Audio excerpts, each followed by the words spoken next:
بسم الله الرحمن الرحيم الحمد لله رب العالمين وبه نستعين صلى الله على نبينا محمد وعلى آله وصحبه أجمعين ما بعد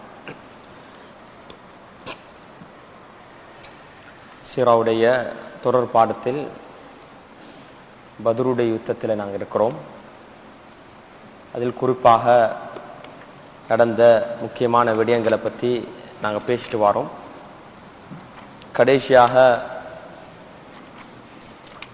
உமையா பின் ஹலஃப் அவருக்கு நடந்த விடயத்தை நாங்கள் பார்த்தோம். அந்த நேரத்தில் அபு ஜஹலுடைய கொலையுடைய விடயத்தை நாங்கள் பார்த்தோம். ரசூல் ஸல்லல்லாஹு அலைஹி வஸல்லம் அவர்கள் அபி ஹுதைஃபாவோட தன்னுடைய வாப்பா உத்பாவுடைய விடயத்துடைய உரையாடலுடைய விடயத்தையும் நாம் பார்த்தோம். இப்போ இந்த பத்ருடைய யுத்தத்தில் சஹாபாக்களுடைய 14 பேர் ஷஹீதானாங்க. அதே நேரத்தில் குஃபார்களில் 70 பேர்கள் கொலையாகி 70 பேர்கள் கைதியாக மாட்டிக்கொண்டிருக்கிறாங்க.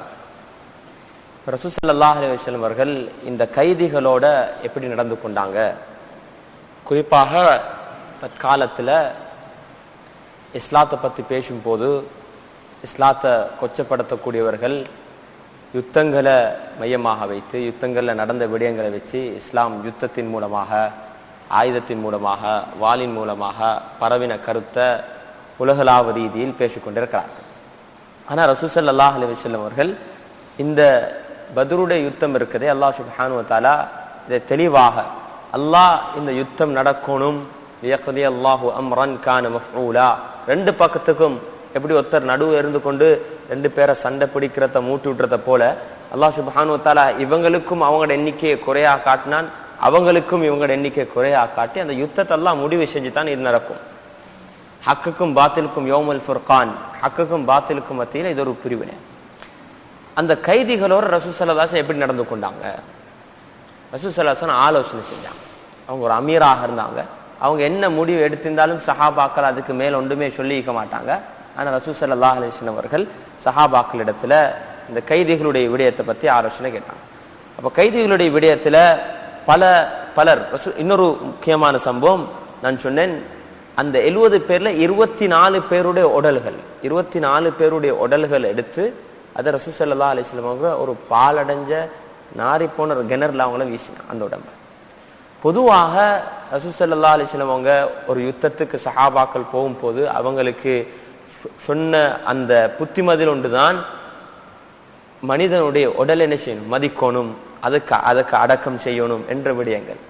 பிற்காலத்துல கூட அப்பாசின்கள், உமையத்துடைய காலத்துல, கடைசியில இருந்த உஸ்மானின் ஒத்தமனுடைய காலத்துல கூட, ஒத்தமனுடைய காலத்துல இஸ்லாம் பல இடங்கள்ல பரவினத்துக்குரிய ஒரு காரணம் என்னன்னா, யுத்தம் முடிஞ்சதுக்கு பின்னால எதிரிகளுடைய உடம்ப கூட தன்னுடைய ஒரு சகோதரனுடைய உடல் அடக்கிறத போல அவங்க அடக்கம் செய்வாங்க.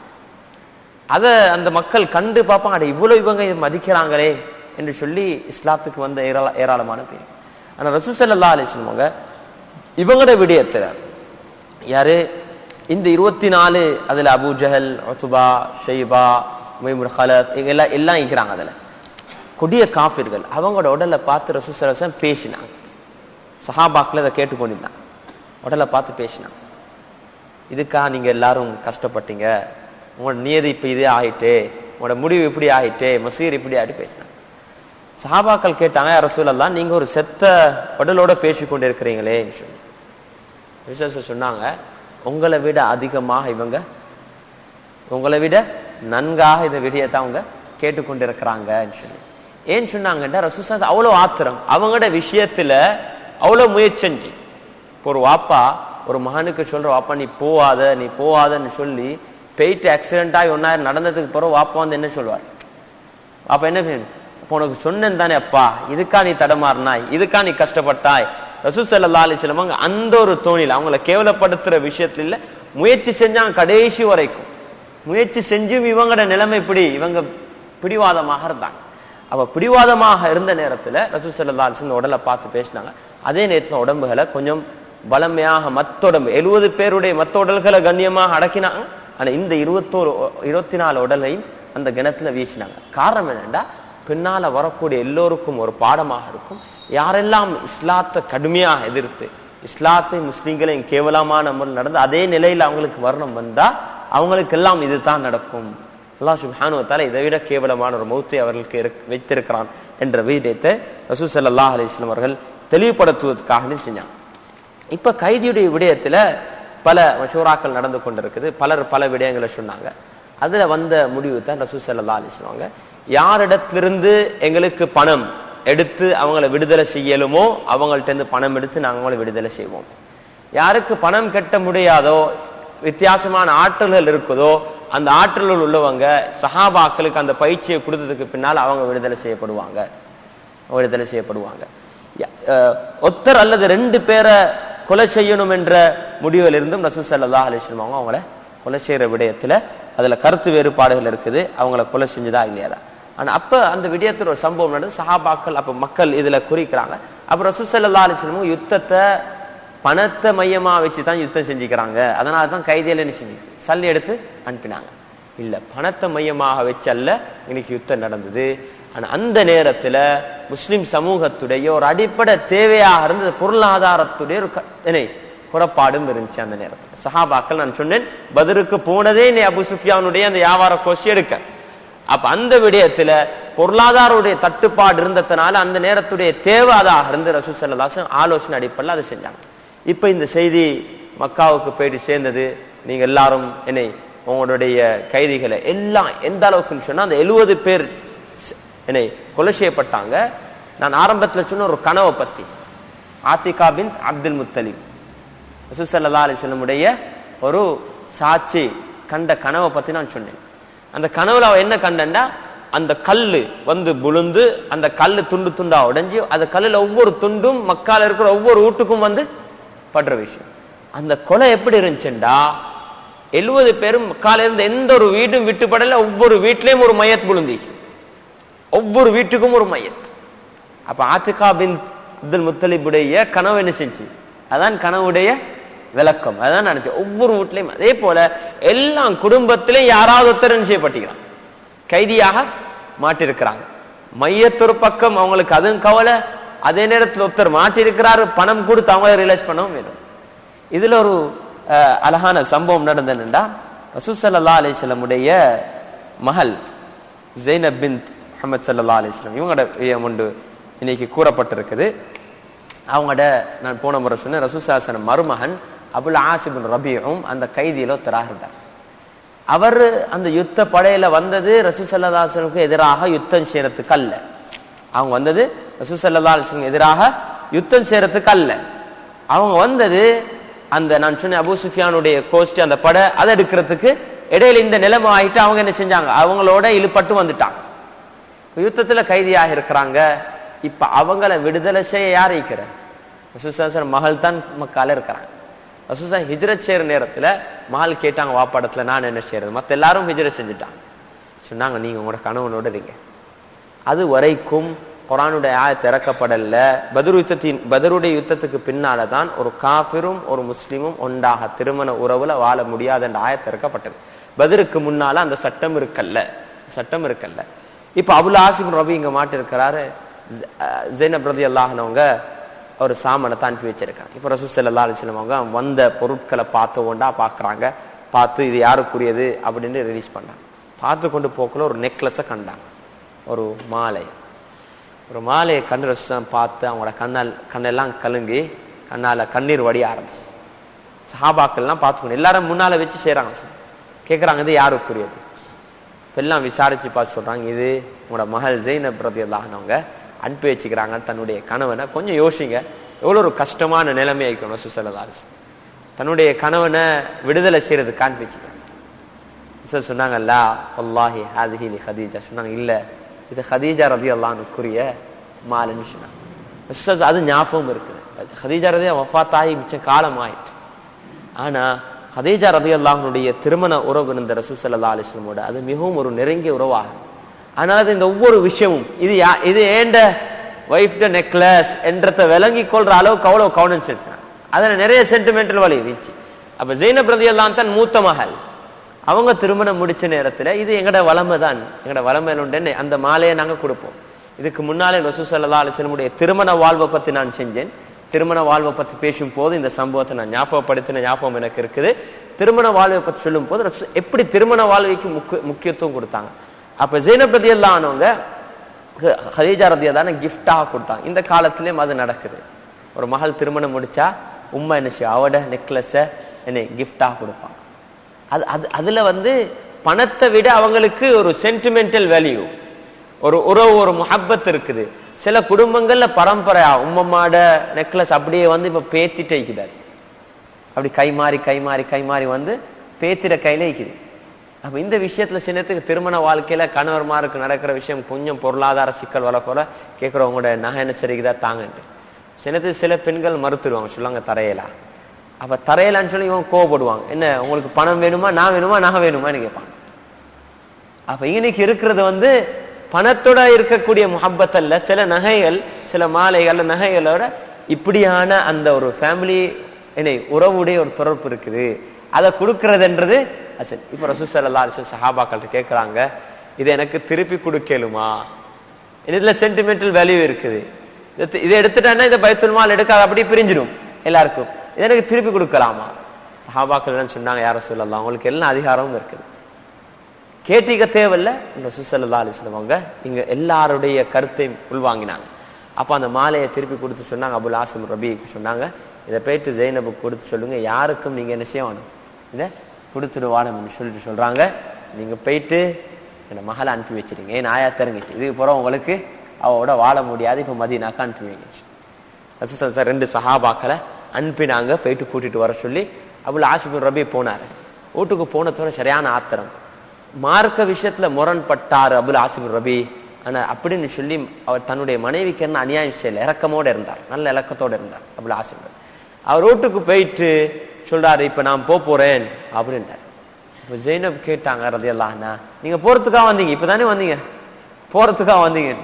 இல்ல நான் இல்ல, நீங்க தான் போறீங்க. இப்ப நான் எங்க போறேன்? இல்ல உங்களோட வாப்பா சொல்லிட்டாரு உங்களை அனுப்பி வைக்க சொல்லி, வாப்பா சொல்லிட்டாரு உங்களை அனுப்பி வைக்க சொல்லி, இதுக்கு போற எனக்கும் உங்களுக்கும் ஒரு உறவு இல்லைன்ட்டாங்கன்னு சொல்லி. இப்ப ஜெய்னப் தான் வந்தாங்க. ஜெய்னப் ரலியல்லாஹு அன்ஹா யாரையும் திருமணம் முடிக்கல. அபுல் ஆசிம் ரபி பின்னால் ஒரு தடவை ஒரு வியாபார படையில போயிட்டு மாட்டிப்பட்டு மதீனாவுக்கு கைதியா கொண்டாங்க. திரும்ப ரெண்டாவது தடவை கொஞ்சம் காலத்துக்கு பின்னால கைதியா கொண்டா இரவோட எஸ்கேப் ஆகி ஓடுறாங்க. ஜெய்னப் தான் வீட்டுக்கு தட்டுறாங்க, இப்படி என்னைய கைதியா கொண்டாந்துட்டாங்க, என்னைய பாதா. ஜெய்னப் தான் சொன்னாங்க, இங்க உங்களுக்கு பாதுகாப்பு இல்லை, நீங்க போங்க எங்கட வாப்பாடத்துல, ரசூல் ஸல்லல்லாஹு அலைஹி வஸல்லம் போங்க. அபுல் ஆசிம் ரபி அங்க போனார் ரலியல்லாஹு அன்ஹு. அங்க போயிட்டு ரசூல் ஸல்லல்லாஹு அலைஹி வஸல்லம் சந்திச்சாங்க. அன்னைக்கு இஸ்லாத்தை ஏற்றுக்கொண்டாங்க. இஸ்லாத்தை ஏற்றுக்கொண்டதுக்கு போற ஃபர்ஸ்ட் வார்த்தை கேட்டாங்க, இதுக்கு போற நான் எனக்கு ஜெய்னபோட சேர்ந்து கொள்ளலுமான்னு. ரசூல் ஸல்லல்லாஹு அலைஹி வஸல்லம் சொன்னாங்க, ஓ ஆனா இந்த விஷயத்த ஜெய்னப்ட்ட கேட்கணும், அவ உங்களை சேர்த்துக்கொள்ள விருப்பமோ தெரியாம, இப்ப சேரணுமா அவட்ட கேட்கணும்னு சொல்லி கூட்டிட்டு போயிட்டு கேட்டாங்க, உங்களோட புள்ளல்ட வாப்பா எவ்வளவு கண்ணியமா, உங்களோட புள்ளல்ட வாப்பா உங்களோட திரும்பவும் என்ன திருமண உறவை ஆரம்பிக்க விரும்புறாரு, நீங்க அனுமதி அளிக்கிறீங்களா? ஜெய்னப் ரலியல்லாஹு அன்ஹா அதை அழகாக ஏற்றுக்கொண்டாங்க. மிச்சம் காலம் வாழல ஜெய்னப் ரலியல்லாஹு. அதுக்கு பின்னால கொஞ்சம் 2-3 மாசத்துல வஃபாத் ஆகினாங்க. வஃபாத் ஆனதுக்கு பின்னால் அபுல் ஆசிம் யாரையும் திருமணம் முடிக்கல, அவரும் 2 வருஷம் வாழ்ந்தாரு. அவர் அதே நிலைமையில மௌத்தாயினார். இது அந்த திருமண வாழ்க்கையில அவங்களுக்கு இருந்த ஹப்பத். ரசூல் ஸல்லல்லாஹு அலைஹி வஸல்லம் இந்த பத்ருடைய யுத்தத்துல இதுல பெரிய ஒரு வெற்றி, முஸ்லிம்களுக்கு ஒரு பெரிய ஒரு வெற்றி. அது மட்டுமல்ல, அரபு பிரதேசத்துல மட்டுமல்ல, அந்த டைம்ல உலகத்துல இருந்து எல்லாம் சாம்ராஜ்யம், பாரசீகம், ரோம், இவங்க எல்லாருக்கும் இப்ப ரசூல் ஸல்லல்லாஹு அலைஹி வஸல்லம் பத்தியும் சஹாபாக்களை பத்தி இப்ப செய்தி போயிட்டு சேர்ந்துட்டு, இது வெற்றி, இது பெரிய ஒரு வெற்றி. அவங்க இதை பத்தி எல்லாம் தெரியும், அரபியல இப்படி யுத்தம் செஞ்சு இப்படி வெற்றினாங்க, இந்த கதையில் ஒன்றும் என்ன ரோமர்களுக்கு பாரசீகம் தெரியா. இப்ப எப்படி நாங்க இந்த காலத்துல ரஷ்யாவை பத்தி, அமெரிக்காவை பத்தி, இந்தியாவை பத்தி இதை பத்தி பேசுறத போல இப்ப முழு உலகமும் அந்த நேரத்துல பேசினது யார பத்தி? அப்கமிங் சூப்பர் பவர், முன்னால வளரக்கூடிய ஒரு பெரிய ஒரு பலமாக, சக்தியாக ரசூல் ஸல்லல்லாஹு அலைஹி வஸல்லம் அவங்களும் சஹாபாக்களும் மதீனாவும் மாறிக்கொண்டிருக்குது என்ற நிலை. இப்ப சஹாபாக்கள் இங்கால மாஷா அல்லாஹ் அவங்களுக்கு இந்த நிலைமை சீராகி கொண்டிருக்குது. ஆனா குறைஷி காஃபிர்கள் அங்க இந்த விடயத்துல மிகவும் கோவப்பட்டு கொண்டிருக்கிறாங்க. அபூ சுஃபியான், இதுல நிறைய பேர் இதுல மிகவும் கோவப்பட்டு கொண்டிருக்கிறாங்க. அந்த பழி வாங்கத்தான் அவங்க எந்த யுத்தத்தை தயாராக்கினாங்க? உஹதுடைய யுத்தம். பழி வாங்குறதுக்காக வேண்டி உஹதுடைய யுத்தத்தை தயாராகினாங்க. அதுக்கு புறவுள்ள இன்ஷா அல்லாஹ் பாடத்துல பத்ருக்கு பின்னால சில விடயங்கள் ஷரியா சட்ட ரீதியாக, அதே போல மதீனால ரசூல் ஸல்லல்லாஹு அலைஹி வஸல்லம் அவங்க எப்படியான கட்டமைப்புல உண்டாக்கினாங்க, முனாஃபிகீன்களுடைய நிலைமை. இப்ப பத்ருடைய நேரத்துல முனாஃபிகீன்கள் நிறைய பேர் கலந்து கொள்ளல. அவங்களுக்கு விளங்கிட்டு, ஓஹோ இதுல பெரிய லாபம் வந்துட்டு, உங்களுக்கு கனிமத்தெல்லாம் கிடைச்சிட்டு, இப்ப அவங்களும் திட்டமிடுறாங்க வார யுத்தத்துல நாங்களும் கலந்து கொள்வோம். உஹதுல கலந்து கொண்டாங்க. உஹதுல கலந்து எதே நினைச்சாங்க, திரும்பி போனாங்க. சம்பவங்கள் எல்லாம் இருக்குது. இது எல்லா காலத்திலையும் நடக்கக்கூடிய இந்த நியதிகள் தான். ரசூல் ஸல்லல்லாஹு அலைஹி வஸல்லம் அவங்க காஃபிர்களோ யாரெல்லாம் மோசமான விஷயங்களை ஈடுபட்டாங்களோ அவங்களுடைய விடயத்துல ஸல்லல்லாஹு அலைஹி வஸல்லம் கவனம் செலுத்தல. ரசூல் ஸல்லல்லாஹு அலைஹி வஸல்லம் தன்னுடைய சஹாபாக்களுடைய தர்பியத்துடைய விடயத்துல மிச்சம் கவனம் செலுத்தினாங்க. அந்த விடயங்களை இன்ஷா அல்லாஹ் பின்னால வரக்கூடிய பாடங்களை பார்ப்போம். அதுலயும் குறிப்பாக யார் ஷஹீதானாங்களோ 14 பேர் அன்சாரிகள் தான் கூட, அதுல அந்த ஷஹீதானவங்களோட விடயத்திலே ரசூல் ஸல்லல்லாஹு அலைஹி வஸல்லம் அவங்களோட விடயத்தையும் கவனம் செலுத்தினாங்க. அவங்களுக்கு கனிமத்துல இருந்து பொருட்கள் பங்கு வைக்கப்பட்டுச்சு அந்த குடும்பத்துக்காக வேண்டி. அந்த அனாதைகள் அந்த அனாதைகளுடைய கவனம் இஸ்லாம் என்று சொல்லும் போது நீங்க சும்மா அல்லாட பாதையில போங்கன்னு விட்டு வைக்க ஒரு மார்க்கம் அல்ல, அதுக்குரிய எல்லா கட்டமைப்பையும் ரசூல் ஸல்லல்லாஹு செஞ்சாங்க. அல்லாஹ் சுப்ஹானஹு வ தஆலா நம் அனைவருக்கும் இந்த விடயங்களை கொண்டு அந்த பாடத்தை பெற்று அதை கொண்டு உண்மையான ஹக்கை விளங்கக்கூடிய நசீபாக்கணும். குறிப்பாக பத்ருடைய யுத்தம் இருக்குதே, ரசூல் ஸல்லல்லாஹு அலைஹி வஸல்லம் திட்டமிட்டாங்க. அது எல்லாத்தையும் விட பத்ருடைய யுத்தம் ஒரு விடயத்தை எங்களுக்கு படிச்சு தரது. அதுதான் அவங்க வெற்றி கொண்டது ஆன்மீக பலத்தால, அல்லாஹுடைய உதவியினால தான் இந்த வெற்றி நடந்தது. அல்லாஹ் முடிவு செஞ்ச ஒரு விஷயம், வேற எந்த ஒரு பலத்தினால் அல்ல அவங்களுடைய வெற்றி நடந்தது. இதே நீதி தான் முஸ்லிம்கள் எப்பெல்லாம் எங்கெல்லாம் மேலோங்கினாங்களோ வெற்றினாங்களோ, அது எங்களுடைய உடல் அந்த பலம் திட்டம் என்றது ஒரு பக்கம். ஆனா அது எல்லாத்துக்கும் மேலாக திட்டத்தோட எங்களோட பலத்தோட சேர்ந்து அல்லாஹுடைய உதவி இருக்கும் போதுதான் எங்களுக்கு வெற்றி இருக்கும். அல்லாஹ் சுப்ஹானஹு வ தஆலா அந்த நிலைமைகளை சீராக்கணும். குறிப்பாக எங்கள் நாட்டுடைய நிலைமைகளும் வர வர மிகவும் கஷ்டமான ஒரு சவாலுக்குரிய யோசனைக்குரிய நிலைமையாக மாறிக்கொண்டிருக்குது. அது எங்களை யாரையும் கவலைக்குரியதோ, நாங்க பயப்படக்கூடாது, நிராசை அடையக்கூடாது, நாங்க இலங்கை விட்டு போயிட்டோம், எங்களுக்கு இங்க வாழையில அப்படியான நிலைமைக்கு வரக்கூடாது. எங்களோட முயற்சிகள் கூடணும், எங்களோட கவனங்கள் எல்லாம் பக்கம் சேர்த்திருப்போனும், தொழுகைகள்ல நாங்க கவனம் செலுத்தணும், மக்கள் எல்லாரும் தௌபா இஸ்திக்ஃபாரின் பக்கம் நாங்க அவங்களோட திசைகளை திருப்பணும். ஏன் இந்த நேரத்துல எங்களோட தவறுனாலதான் அல்லாஹ் சுப்ஹானஹு வ தஆலா எங்களை சோதிக்கிறான் ஒரு பக்கம். அதே நேரத்துல இந்த நிலைமையிலிருந்து எப்படி வெளிவரலாம் என்றதுக்காக பலரும் ஆலோசனை செஞ்சு கொண்டிருக்கிறாங்க, பலரும் மஷூரா செஞ்சு கொண்டிருக்கிறாங்க. அதுல ஹைரான முடிவுகளை வரணும். இதுக்கு எல்லோரும் ஒத்துழைப்பாக இருக்கணும். எங்களுக்கு மத்தியில சகோதரத்துவம், எங்களுக்கு மத்தியில் இருக்கிற அந்த கசப்பான சின்ன கருத்து வேறுபாடுகள், இதெல்லாம் எங்க சகோதரத்துவத்து கருத்து வேறுபாடு இருக்கும். உங்களோட கருத்துல நீங்க இருங்க. ஒத்துமை என்று சொல்றது எல்லாரும் ஒரே நாள்ல பெருநாளை கொண்டாடணும் அர்த்தம் அல்ல. உமரதியான காலத்துல உமரதியெல்லாம் முழு உலகத்துல 3 பகுதி ஆட்சி செஞ்சாங்க. பல இடத்துல மாறி மாறித்தான் ஈத் நடந்துச்சு. இங்க மதீனால ஈத், வேற இடத்துல ஈத் இல்ல, பெருநாள் இல்ல. ஆனா அவங்க ஒத்துமையாக இருந்தாங்க. ஒரே நாள்ல பெருநாள் எடுக்கிறதுன்றது அது ஒத்துமைக்குரிய விடயம். அதை விட எங்களோட உள்ளங்கள் என்ன செய்யணும்? உள்ளங்கள் ஒத்துமையாகணும்.